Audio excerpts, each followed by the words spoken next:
Hammaga assalomu alaykum. 29 haftalik homilam bilan bugun doktorlardan o'tishga boramiz. Qani ketdik. Ko'chada havo 40 gradus bo'lgani uchun shunaqa yengil ko'ylak, ya'ni dvoyka kiyaman, bo'lmasam pishib qolaman.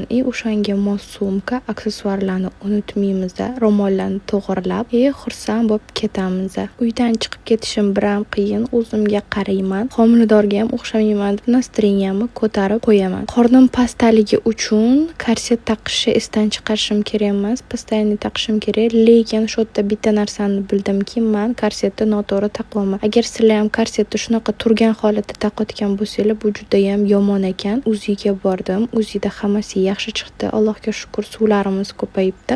Ya'ni suv ketishi to'xtagan.